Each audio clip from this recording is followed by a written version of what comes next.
تاج صاحب کیا یہ صحیح ہے کہ اللہ تعالیٰ فرماتا ہے کہ تم میرا شکر ادا کرنا سیکھ لو تو میں تمہیں تمام سزاؤں سے بچا لوں گا؟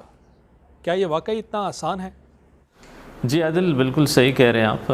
اللہ تعالیٰ سورہ نساء کی آیت نمبر 147 میں فرماتا ہے ما یفعل اللہ بعذابکم ان شکرتم و آمنتم۔ دیکھیں، اس کا مفہوم یہ ہے کہ اللہ تعالیٰ کہتا ہے کہ مجھے تمہیں عذاب دے کر کیا ملے گا اگر تم شکر گزاری کرو اور ایمان کی روش پہ قائم رہو۔ دیکھیں، شکر گزاری بہت امپورٹنٹ ہے۔ شکر گزاری سے ہی بندگی کی ابتدا ہوتی ہے میرے خیال سے، اور اس کی اہمیت کو سمجھانے کے لیے میں کوٹ کرنا چاہوں گا سورہ اعراف کی آیت نمبر 12 سے 17 میں، جہاں پہ اللہ تعالیٰ کا شیطان سے وہ مکالمے ہوئے جب اللہ تعالیٰ نے تمام فرشتوں کو، تمام ملائکہ کو حضرت آدم علیہ السلام کو سجدہ کرنے کا کہا تو سارے ملائکات نے تو سجدہ کر لیا، لیکن ابلیس نے سجدہ نہیں کیا۔ اللہ تعالیٰ نے اس سے پوچھا کہ ابلیس تو نے سجدہ کیوں نہیں کیا؟ تو اس نے کہا کہ میں آدم سے بہتر ہوں، میں تو آگ سے بنایا گیا ہوں اور آدم تو مٹی سے بنایا گیا ہے۔ اللہ تعالیٰ بہت ناراض ہوا۔ اللہ تعالیٰ نے فرمایا تیری مجال کیسے ہوئی کہ تو اپنی بڑائی کا گھمنڈ کرے میرے سامنے؟ اللہ تعالیٰ نے کہا تو ریجیکٹڈ ہے، یہاں سے دھتکارا ہوا ہے، تو یہاں سے اتر جا۔ اس کے بعد شیطان نے، ابلیس نے اللہ تعالیٰ سے مہلت مانگی۔ ابلیس نے کہا اللہ تعالیٰ مجھے مہلت دے قیامت تک کے لیے۔ تو اللہ تعالیٰ نے کہا تجھے مہلت ہے۔ اس کے بعد ایک بہت ہی تعجب خیز لفظ کہا ابلیس نے، اس نے کہا یا اللہ میں تیرے بندوں کو بہکاؤں گا اور تو ان میں سے اکثر کو شکر گزار نہیں پائے گا۔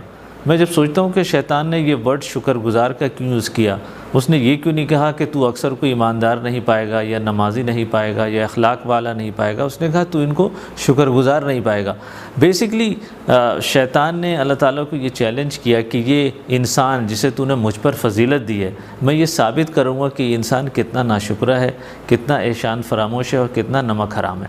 دیکھیں، احسان مندی کو سمجھنا بہت ضروری ہے۔ اس کو میں اس طرح سمجھاتا ہوں کہ دیکھیں، جب ہماری زندگی میں کوئی بندہ ہم پہ احسان کرتا ہے، ہماری جان بچاتا ہے یا ہماری جاب دلوانے میں مدد کرتا ہے یا ہماری مالی پریشانی میں مدد کرتا ہے تو ہم زندگی بھر اس کا احسان مند ہو جاتے ہیں۔ ہم اس سے اچھے تعلقات رکھتے ہیں، اس کو اچھے اخلاق پیش کرتے ہیں، اس کی بات مانتے ہیں۔ اس کے برعکس دیکھیں، اللہ تعالیٰ نے ہمارے ساتھ کیا کہ اللہ تعالیٰ نے ہمیں وجود بخشا۔ اللہ تعالیٰ نے ہم کچھ نہیں تھے، اللہ تعالیٰ نے ہمیں وجود بخشا، اور وجود بھی اس طرح کہ اللہ تعالیٰ نے ہمیں کوئی کیڑا مکوڑا یا جانور نہیں بنایا، اللہ تعالیٰ نے انسان بنایا، اور انسان اشرف المخلوقات بنایا۔ اور انسان بھی وہ اللہ تعالیٰ نے ہمیں یہودی، عیسائی یا کرسچن یا ہندو بنا سکتا تھا، نہیں، اس نے ہمیں مسلمان بنایا، اور مسلمان میں بھی وہ اللہ تعالیٰ نے ہمیں حضور صلی اللہ علیہ وسلم کی امتی بنایا، جس کے بہت فضائل ہیں دوسری امتیوں کے مقابلے میں۔ اس کے بعد اللہ تعالیٰ نے ہمیں گھرانہ دیا، والدین دیے، رشتہ دار دیے۔ اللہ تعالیٰ کے اتنے سارے احسانات ہیں، لیکن ہم کیا کرتے ہیں؟ بیسکلی جب ہم بیماری سے شفا یاب ہوتے ہیں، ہاسپٹل سے آتے ہیں، تو ہم کہتے ہیں کہ یار وہ ہاسپٹل بہت اچھا تھا، اس ڈاکٹر نے علاج بہت اچھا کیا، یہ دوا جو ہے نا اینٹی بائیوٹک، یہ بہت اچھی ہے۔ بھولے سے بھی ہمارے لبوں پہ اللہ کا نام نہیں آتا، حالانکہ اللہ ہے، یہ سب چیزیں تو اسباب ہوتی ہیں، اصل چیز تو اللہ ہے۔ ہمیں اگر تھوڑی سی پریشانی آ جائے، ہمارا بچہ بیمار ہو جائے یا ہماری کچھ اور پریشانی ہو جائے، ہم کہتے ہیں یا اللہ یہ ہمارے ساتھ یہ پریشانی کیوں ہے؟ اگر ہم تھوڑی سی موسم چینج ہو جائے، گرمی آ جائے، ہم کرتے ہیں یا اللہ یہ جان عذاب ہو گیا ہے۔ دیکھیں، ہم بھول جاتے ہیں کہ اللہ تعالیٰ کی کیا نعمتیں ہیں، اللہ تعالیٰ کی کیا مہربانیاں ہیں، اور یہی احسان فراموشی ہے۔ اللہ تعالیٰ قرآن میں نے نوٹ کیا ہے کہ قرآن میں تقریباً 40 سے 50 دفعہ اللہ تعالیٰ ریمائنڈ کروا رہا ہے انسان کو کہ تم میرا شکر ادا نہیں کرتے۔ دیکھیں، سورہ ملک کی آیت نمبر 23 میں اللہ تعالیٰ فرماتا ہے قُلْ هُوَ الَّذِي أَنشَأَكُمْ وَجَعَلَ لَكُمْ السَّمْعَ وَالْأَبْصَارَ وَالْأَفْئِدَةَ قَلِيلًا مَا تَشْكُرُونَ۔ اللہ تعالیٰ کہہ رہا ہے کہ بتاؤ کس نے تمہیں پیدا کیا، کس نے، اس آیت کا مفہوم، کس نے تمہیں پیدا کیا، کس نے تمہیں سننے کی اور دیکھنے کی طاقتیں دی، کس نے تمہیں سوچنے والے دل عطا کیا، لیکن ان میں سے کم ہی لوگ شکر ادا کرتے ہیں۔ اسی طرح سورہ بقرہ کی آیت نمبر 152 میں جاؤں گا، نہایت ہی بہترین آیت ہے، وہاں پہ اللہ تعالیٰ ایک بہترین وعدہ وہاں پہ کر رہا ہے۔ اللہ تعالیٰ وہاں پہ فرماتا ہے فَاذْكُرُونِي يَذْكُرْكُمْ وَاشْكُرُوا لِي وَلَا تَكْفُرُونَ۔ اللہ تعالیٰ کہہ رہا ہے کہ میرے بندے مجھے تم یاد کرو، میں تمہیں یاد کروں گا۔ اتنا بڑا وعدہ، اور اس کے فوراً بعد اللہ تعالیٰ فرماتا ہے میرا شکر ادا کرو، کفر مت کرو۔ دیکھیں، شکر کا الٹ جو ہے نا کفر ہے۔ جب ہم شکر نہیں کر رہے ہوتے اللہ تعالیٰ کا تو ہم کفر کر رہے ہوتے ہیں، اور یہ بہت بڑی بات ہے۔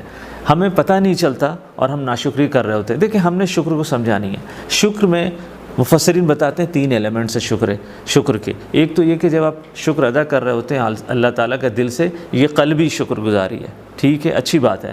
لیکن دوسری جو امپورٹنٹ اسٹیج ہے شکر کا، وہ ہے اللہ تعالیٰ کے شکر کا ذکر کرنا، بیان کرنا. یہ بہت امپورٹنٹ ہے.